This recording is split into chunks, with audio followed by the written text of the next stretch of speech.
Dubai থেকে এনেছি। তো বলছে কি বলো, দুবাই থেকে? দুবাই থেকে তুমি কিভাবে নিয়ে আসলে?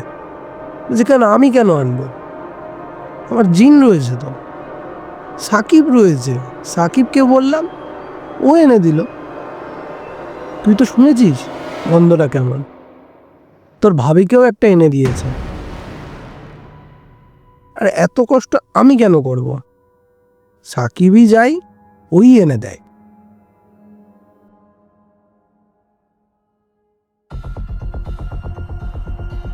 বৃহস্পতিবার আর রবিবার সন্ধে ৬টা মানে রাতের আড্ডার রোমাঞ্চকর গল্পের সময়। যে গল্প তোমাদের অনুভব করাবে কল্পনার সেই জগৎ, যেখানে আলো নিভে যায় আর শুরু হয় গল্প।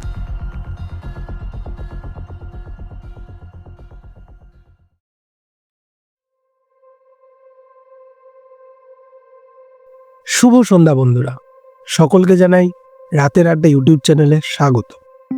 আজকে আমি আছি শুভ। আজ একটা নতুন রকমের গল্প নিয়ে আপনাদের সামনে হাজির হচ্ছি। এই গল্পটি যখন আমি শুনি তখন আমার কাছে সম্পূর্ণ অবাস্তব লেগেছিল,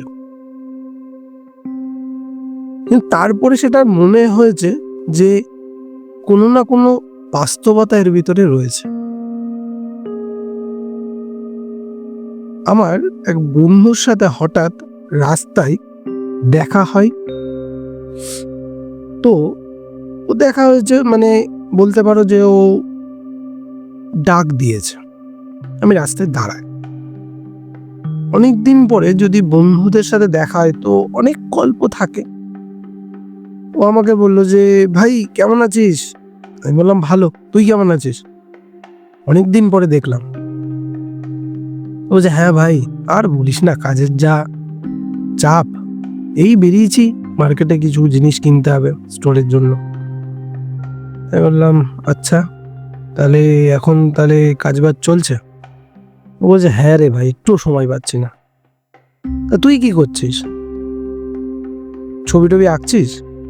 আমি বললাম হ্যাঁ, ছবি টবি তো আঁকা চলছে, বাট তার সাথে না আমরা একটা মানে 4-5 জন মিলে, বন্ধুরা মিলে একটা স্টোরি টেলিং এর চ্যানেল খুলেছি। বলছে বাহ, বেশ ভালো কাজ করছিস তো। আমি বললাম হ্যাঁ রে। তা এইসব কথাবার্তার মধ্যে হঠাৎ করে ওর পাশে এসে একটা দাদা দাঁড়ায়। আর আমি ভাবলাম যে অচেনা কেউ, হয়তো আমরা দুজন গল্প করছি। তা গল্প করতে করতে ওই দাদাটা থেকে কিছুক্ষণ দাঁড়িয়েই রয়েছে। তো আমাকে ও বলছে, এই ভাই, এই দাদার সাথে তো আলাপই করালাম না, এই দাদা হচ্ছে হাবিব দা, আমাদের স্টোরেই কাজ করে। ও অন্য স্টোরে ছিল, এই স্টোরে এসেছে। তাই বললাম হ্যাঁ দা, ভালো আছো? বলে হ্যাঁ ভাই ভালো আছি। তা কি চলছে এখন? আমি বললাম যে দাদা, আমরা একটা গল্পের চ্যানেল খুলেছি, তো সেটা নিয়েই কাজবাজ চলছে। বলছে গল্পের চ্যানেল, বাহ, কেমন টাইপের গল্প শোনো তোমরা? তা আমি বললাম যে দাদা, যে ঘটনাগুলি ধরো আজ থেকে ঠাকমা দাদুদের মুখে যে গল্পগুলো আমরা শুনতাম কিছু বছর আগে, এখন না সেগুলো সম্পূর্ণ হারিয়ে গেছে। সেই গল্পগুলোকে তুলে আনার চেষ্টা করছি আমরা। তা শুনে দাদা বেশ ইন্টারেস্টিং হয়ে বললো, বাহ ভালো তো। তা কাজ করো মন দিয়ে। আমি বললাম দাদা, কাজ তো করছি। সঙ্গে সঙ্গে আমার ওই বন্ধুটা বলে উঠলো, ও হাবিব দা, তোমার সাথে ওই ঘটনাটা বলো না, যে ঘটনাটা ঘটেছিল। তো বলছে হট, এখানে বলা যায় নাকি এরকম ভাবে? তো বলছে বলো না, কিছু হবে না। আমি সঙ্গে সঙ্গে বললাম যে যদি সমস্যা হয় দাদা, তাহলে একটু সাইড করো, সাইডে যাই, বসে একটুখানি বন্ধুর সাথে আড্ডাও মারা হবে, তোমার গল্পটা শোনাও হবে, কিছু না হোক আমাদের দর্শকরা নতুন একটা গল্পের স্বাদ পাবে। তা আমরা সাইড করে গিয়ে বসলাম একটা চায়ের দোকানে। তো বসে চায়ের অর্ডার আস্তে আস্তে দেরি করছে বলে দাদাটা গল্পটা শুরু করে। যে প্রথম কথা দাদাটার মুখ থেকে যেটা শুনি, আচ্ছা ভাই, তুমি কি কখনো অন্য জগতের ব্যাপারে খোঁজ নিয়েছো কখনো? আমি বললাম যে অন্য জগৎ বলতে অন্য জগৎ মানে কি? বলছে ধরো আমাদের এই মানব জগৎ তো রয়েছে। হ্যাঁ, তো মানব জগতের বাইরেও আরো অনেক রকমের জগৎ আছে, যেখানে শুধু মানুষ নয়, সেখানে অন্য প্রাণী, অন্য সমাজের লোকেরাও থাকে। বললাম এরকম হয় নাকি, একটু বলো তো ঘটনাটা কি। দাদাটা বলল যে একটা সময় আমি যখন কাজ করতাম উড়িষ্যাতে, তো আমার এক কন্ট্রাক্টরের সাথে পরিচয় হয়। ওই দাদা যে স্টোরে কাজ করছে, সেই স্টোরে কন্ট্রাক্টর এসেছিল। ওই কন্ট্রাক্টরের সাথে বসে ও অনেকটা সময় পার করে, বলতে পারো প্রায় 1-2 বছর ওই স্টোরে থাকাকালীন ওই কন্ট্রাক্টরের সাথে পরিচয় হয়। তো হতে হতে ওই দাদাটা দেখে যে কন্ট্রাক্টরের কিছু কিছু ব্যতিক্রমী জিনিস সামনে আসে। ধরো কিরকম বলবো, আপন মনে কথা বলছে, হাত নেড়ে নেড়ে কাকে রাস করে করে বকা দিচ্ছে মাঝে সাঝে, কেউ কাউকে আবার হয়তো তুই জামারি করে কথা বলছে, কেউ নেই, আচমকাই বলে উঠছে। তো একদিন হাবিবদা ওই লোকটাকে জিজ্ঞাসা করে, কি হয়েছে দাদা, তোমার কি শরীর টরীর ঠিক আছে? প্রথমে ওই হাবিবদা ভেবেছে যে ও পাগল, এমনি মানুষটা দেখতে শুনতে ভালো, লম্বা চওড়া ছেলে, তো এরকম অবস্থা।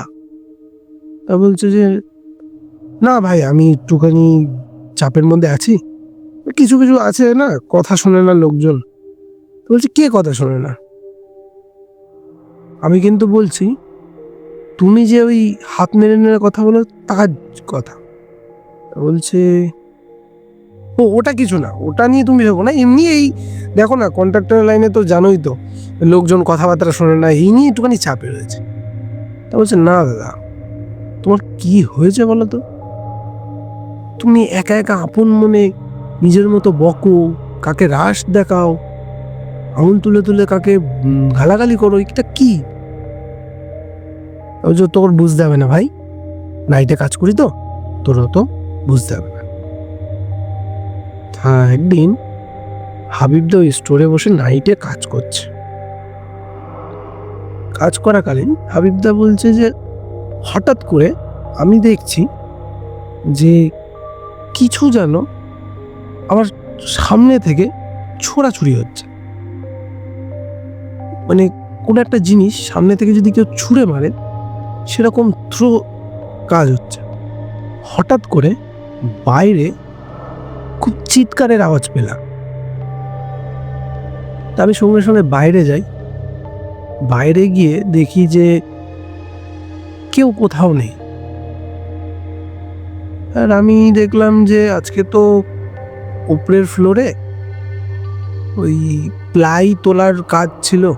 এবার ওদের স্টোরের উপরেও না আরো ধরো 3-4টে তলা রয়েছে বিল্ডিংটা। তো ওই বিল্ডিংয়ের 4 তলাতে ওরা ওই প্লাই তুলছে। ওই প্লাই তোলার সময় যে লোকজন কাজ করছে, ও প্রথমে ভেবেছে তারা এসে হয়তো চিৎকার চেঁচামেচি করছে।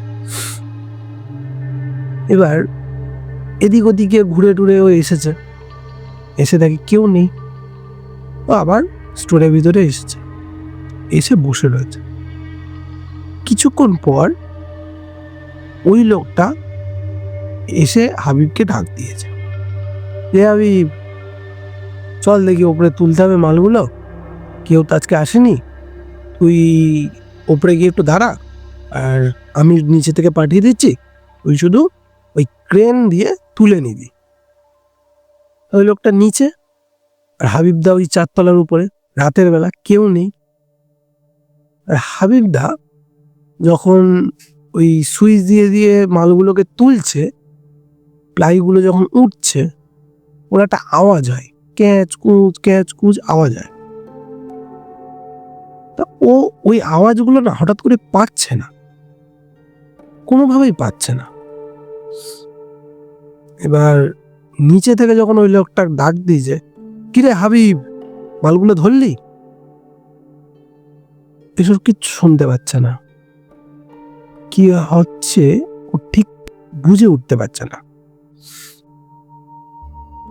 হঠাৎ করে ওর পেছন দিকে কেউ একজন ওকে মানে ধরে রেখেছে, এরকম মনে হচ্ছে ওর। কে ধরে রেখেছে ও বুঝতে পারছে না। একা উপরে,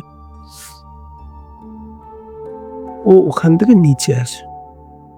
নিচে এসে ওই দাদাকে জিজ্ঞাসা করে, দাদা আমার না কেমন একটা হচ্ছে, মানে আমি ঠিক বুঝতে পারছি না, আমি কোনো আওয়াজ পাচ্ছি না, আমার কেউ ধরে রেখেছে এরকম মনে হচ্ছে। সঙ্গে সঙ্গে ওই দাদাটা বলছে, কেন ওকে জ্বালাতন করছিস, ছেড়ে দে ওকে, যা হাবিব তুই উপরে যা এবার, বলে আবার উপরে পাঠিয়েছে। যার কিচ্ছু হবে না, তুই যা। হাবিবদা সেদিন ওই কাজ করলো, প্লাইগুলো সব এক এক করে উপরে তুলেছে, আর ওর সাথে কোনো রকম কোনো সমস্যা হয়নি। এবার নাইট হয়ে গেছে, সেদিনটা ছুটি গেছে ডেতে। তারপরের দিন আবার নাইটে ওরা দুজন মিলে খেতে বসেছে। এই খেতে বসেছে তখন ও বলছে, যারা জানো তো আমি মনে হয় কালকে খুব ভয় পেয়েছি। বলছে যে, ভয় পেয়েছিস, তুই না একটু পরিষ্কার জামা কাপড় পর, মানে পরিষ্কার পরিচ্ছন্ন হয়ে থাক। বলছে, কি বলো, আমি তো এমনি পরিষ্কার পরিচ্ছন্ন হয়ে থাকি। হাবিবদা আমাকে বলে যে, ভাই সত্যি কথা বলতে আমি অত পরিষ্কার পরিচ্ছন্ন থাকি না, আমি থাকতে পারি না। ঠিক আছে, স্নান করেছি, ঠিক আছে, এতে আবার পরিষ্কার কি? বলছে যে ওই লোকের সাথে তখন তর্ক করেছে, হ্যাঁ আমি পরিষ্কার পরিচ্ছন্ন হয়ে রয়েছি। ওই লোক বলছে, না তুমি পরিষ্কার পরিচ্ছন্ন হয়ে কিন্তু নেই, বাথরুম করেও জল দেওনি, তোমার গায়ে সেটা লেগে রয়েছে। বলছে, কি বলো, বাথরুম করে জল দিইনি, তুমি জানলে কিভাবে? বলছে, তুই বিশ্বাস করবি না ভাই, আমি এগুলো সব জানতে পারি, তুই যা যা করিস সমস্ত কিছু জানি। এবার হাবিবদা বলছে যে, কি বলো, আমি যা যা করি? হাট, তুমি আড্ডা মারছ, চুপ করো তো। বলছে, না রে ভাই, সত্যি বললাম, আজ 1 থেকে 1.5 বছর তোকে দেখছি, তোকে বলাই যায়। তো বলছে, কি বলছো দাদা, ঠিক করে বলো না। বলছে, তুই কখনো জিনের নাম শুনেছিস?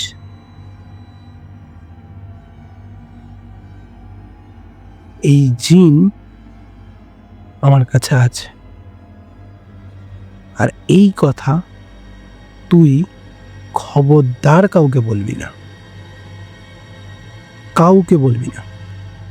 তুই 1.5 বছর ধরে কিন্তু আমার সাথে রয়েছিস, তোর সাথে যা যা ঘটেছে সমস্ত কিছু আমি জানি।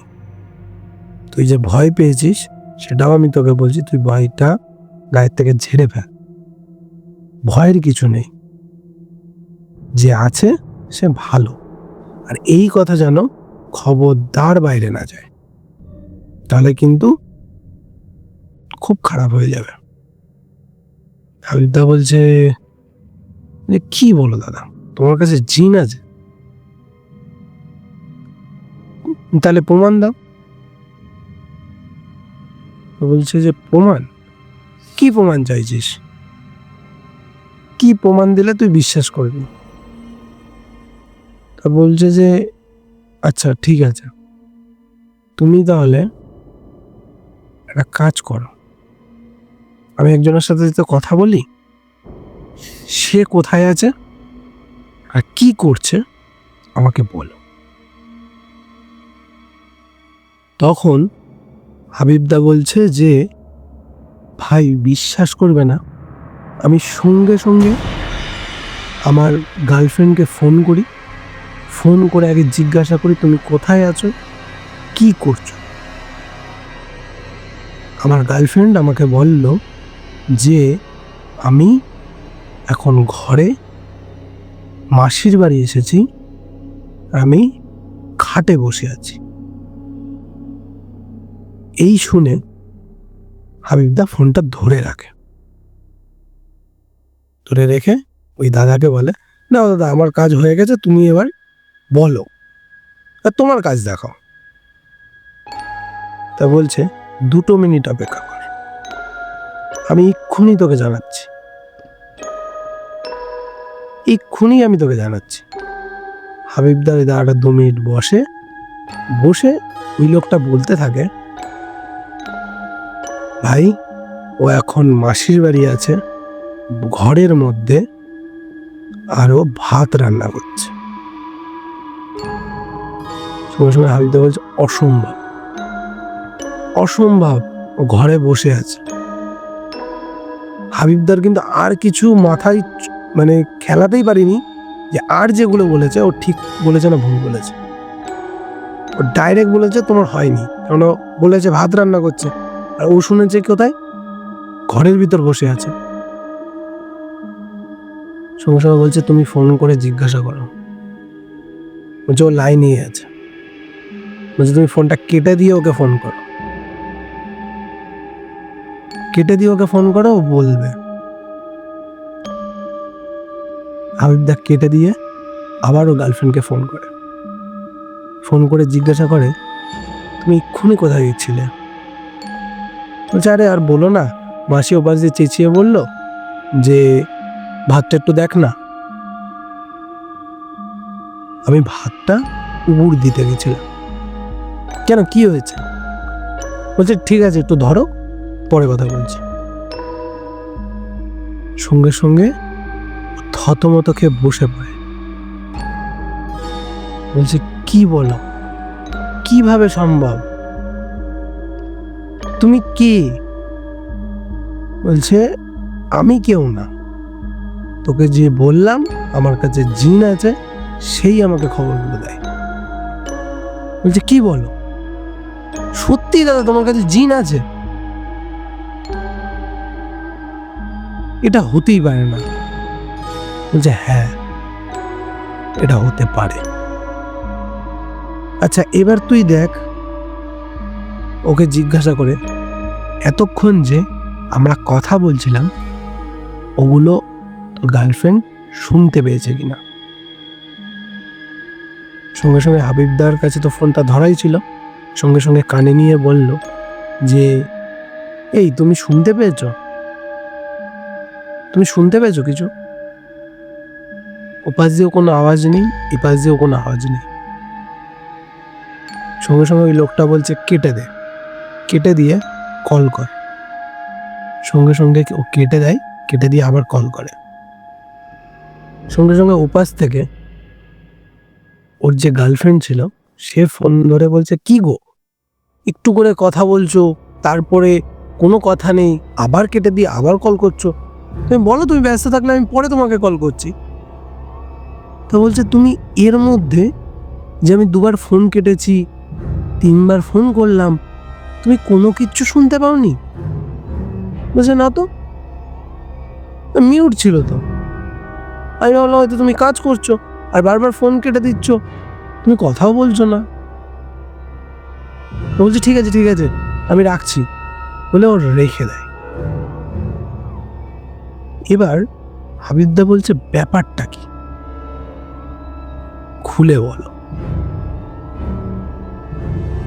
বলল যে আমরা যে কথা বলছি এটা ওই জিনটাই বন্ধ করে রেখেছে, আমাদের কথা শুধু আমরা 2জন ছাড়া এখানে যদি 100 মানুষও চলে আসে কেউ শুনতেও পাবে না। আর তুই যেটা দেখিস যে আমি কারোর সাথে কথা বলছি, কাউকে দেখতে পাস? না তো, আমি তো ভেবেছি তুমি পাগলের মতো বকো। আচ্ছা ওটাই হলো বিষয়। তা বলছে জিনকে আমি দেখতে পাবো? বলছে না, তার জন্য শুদ্ধ হতে হয়। তারা কি আর এ জগতের মানুষ? তারা তো অন্য জগতে বাস করে। তুই তাদেরকে দেখতে পাবি না। তা বলছে কিছু তো একটা আমাকে বোঝাবে যে আছে। বলছে কেন, তুই আগের দিন বুঝিসনি? তোকে আটকে রেখে দিল যদি পড়ে না যাস। বলছে কি বলো? হ্যাঁ, আমি তো ঝুঁকে ঝুঁকে দেখছিলাম যে তুমি মালটা কিভাবে পাঠাচ্ছ, পড়ে যাচ্ছে কিনা, দুলছে কতটা। বলছে হ্যাঁ, ও তোকে গাইড করছিল যাতে তুই পড়ে না যাস। তুই ওটাতে ভয় পেয়েছিলি, ও তোকে আগলে রেখেছিল। আমি বলেছিলাম একা একা ছেলেটা উপরে গেছে, অন্য কেউ এসে যেন সমস্যা না করে, তুই একটু দেখে নিস। তাই ও তোর পিছনে গিয়ে তোকে ধরে রেখেছিল। এবার হাবিবদা বলছে তাহলে দাদা কিছু তো আমাকে বলো, বা কিছু তো একটা অনুভব করাও যাতে আমি বুঝতে পারি। কারণ তখনও হাবিবদা বিশ্বাস করতে পারছে না যে এটাও হচ্ছে। এর আগের প্রমাণ দিল ওর গার্লফ্রেন্ড কোথায় আছে সেটা, দ্বিতীয়ত হচ্ছে ওর গার্লফ্রেন্ড কিছু শুনতে পাচ্ছে না এটা। এবার হাবিবদা একদম নড়ে চড়ে বসেছে, আমার সাথে কিছু ঘটছে কিনা আমি এটা দেখব, তাই তুমি আমাকে দেখাও। ওই লোক তো বলেই দিল যে দেখাতে পারবো না। বলছে তাহলে অনুভব করাও। বলছে ঠিক আছে। ওরা ওই টেবিলের উপরে বসে খাওয়া দাওয়া করছিল, একদম ফাঁকা স্টোর, কেউ নেই। ও বলছে যে বিশ্বাস করবে না ভাই, হঠাৎ করে মনে হলো যে আমি হাওয়ায় ভেসে উঠেছি। আমি কিচ্ছু শুনতে পাচ্ছি না, ঠিক আগের দিনের মতো কিচ্ছুটি শুনতে পাচ্ছি না, আমি হাওয়ায় ভাসছি। মিনিট 30-40 সেকেন্ড মতো হয়তো হাওয়ায় ভেসেছি, তারপরে ধপ করে মাটিতে পড়েছি। আমি জিজ্ঞাসা করলাম দাদা কি হয়েছে, কি হয়েছে? বলছে যে তুই বললি তোকে একটুখানি দোল খাওয়াচ্ছিলাম, ও তোকে কোলে তুলে দোল খাওয়াচ্ছিল, তুই হাতটা নাড়লি বলেই রেখে দিতে বললাম। বলছে এরকম? যে হ্যাঁ, এরকম ঘটনা আমার সাথে এমনিই হয়। তুই জানিস হাবিব, এরকম ঘটনা আরো আছে। বলছে কি? বলছে আমি একটা আতর মাখি, কেমন লাগে? দাদা ওটা তো হেভি লাগে, আতরটা কোথা থেকে এনেছো? বলছে তুই বিশ্বাস করবি না, আতরটা আমি দুবাই থেকে আনিয়েছি। বলছে দুবাই থেকে? কি বলো, এত দূর থেকে কিভাবে এনেছো? বলছে হ্যাঁ, আমি আনবো কি, আমি আনিয়েছি ওকে দিয়ে। তোর ভাবির জন্য একটা এনেছি, এই তো রিসেন্ট এনে দিয়েছে। বলছে ভাবি, ভাবি জানে? বলছে হ্যাঁ, যখন আমি আগে যেখানে কাজ করতাম, ওই যে সেট তৈরি করে না, যে সিনেমার সেট, যে এডিটিং বা ব্যাকগ্রাউন্ডের যে ধরো বোম ব্লাস্ট হচ্ছে বা ইয়ে হচ্ছে, এইগুলোতে ওই দাদা কাজ করত। আর ওখানেই ওই ভাবির সাথে পরিচয় হয়, তাই ভাবিকেও ও জানিয়েছে। তখন ওখানে ওদের রিলেশনটা মানে বলতে পারো যে ওখানেই বিয়েটা হয় ওদের। এবার বলছে যে তাহলে ভাবির অসুবিধা হয় না?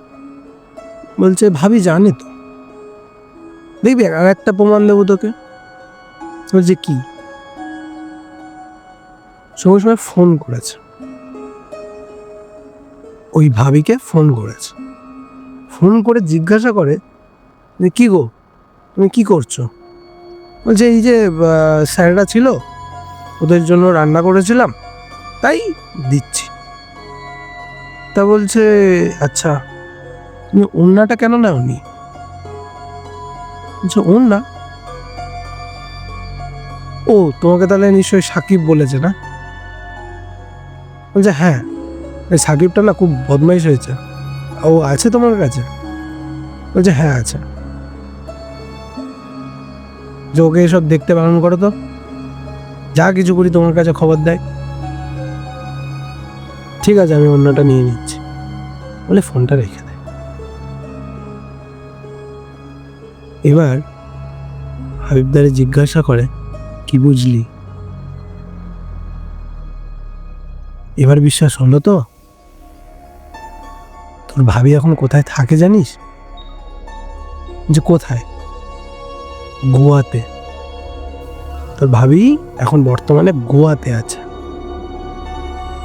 ওই যে বললো যে স্যারদের জন্য রান্না করেছিল, সেটাই ও দিতে গেছে।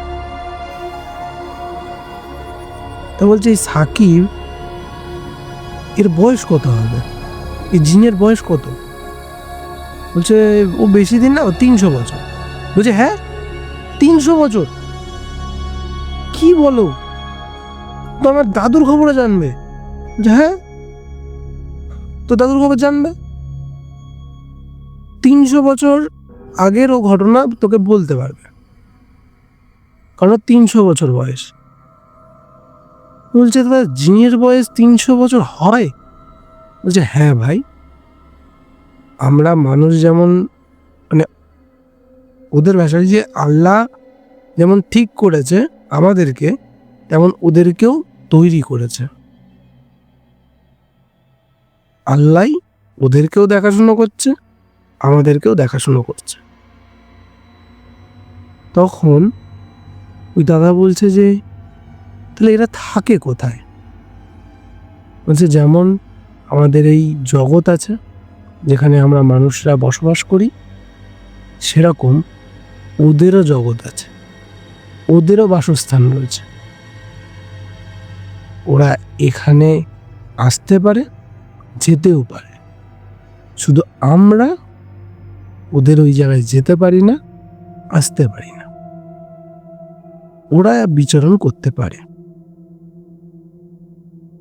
তো বলছে তোমার এই সাকিবের বয়স 300 বছর, তাহলে কিভাবে ও তোমার কাছে আসলো? তুমি কি জাদু টাদু কিছু করেছো? বলছে না, আমি খুব সাধারণভাবে ও আমার কাছে এসেছিল, তবে থেকে ও আমাকে জিজ্ঞাসা করে যে আমি থাকবো কি না। আমি বলেছি থাকো। আমি ওকে জাদু করে রাখিনি, কারণ ওই জাদু করে রাখলে ওদের ক্ষোভ বাড়ে। আর সাকিব কিন্তু আমাকে ভালোবেসে এসেছে, ওকে জোর করে আমি রাখিনি। ওর যতদিন ইচ্ছা ও থাকবে, তারপর ও যেমন ইচ্ছা হবে চলে যাবে। জিনদের মধ্যেও ভালো খারাপ রয়েছে, যেমন আমাদের মানুষের মধ্যেও ভালো খারাপ আছে, জিনদের মধ্যেও আছে। তো সাকিব যে, সে আমার কাছে আজ থেকে 25 বছর আগে থাকতে রয়েছে। বলছে তোমার কোনো ক্ষতি করে না? বলছে না, আমার যত দরকার আমি শুধু সাকিবকে ডেকে বলে দিই, সব কিছু মিটে যায়। জিন হলে হবে কি? সাকিব সত্যি খুব ভালো, সাকিব সত্যিই খুব ভালো। আমি বলি যে দাদা, তাহলে এদের যে জগৎ আছে, এই জগতে আর আমাদের যে জগৎ, কোনোভাবে কানেকশন হয় না?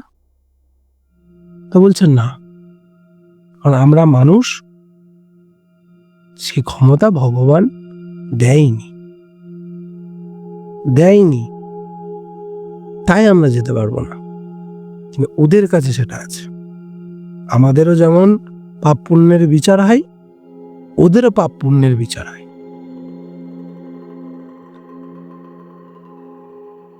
এবার ওই দাদা বলে যে এই সাকিব সবসময় তোমার কাছে যখন থাকে, তাহলে ওর আর কোনো কাজ নেই? বলে হ্যাঁ কাজ আছে, সাকিবের তো ব্যবসাও আছে। বলছে কি বলো, জিনদের আবার ব্যবসা? বলছে হ্যাঁ। আরে এই কথাটা শুনে না আমিও অবাক হয়ে যাই যে জিনদেরও ব্যবসা হয়। বলছে হ্যাঁ, জিনদেরও ব্যবসা হয়, ওরা সব রকমের কাজ করে।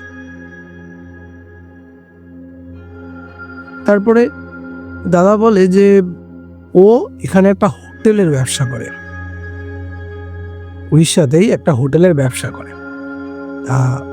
বলছে যে তাহলে ওকে কেউ দেখতে পায় না? যে হ্যাঁ দেখতে পাই, সশরীরে দেখতে পাই।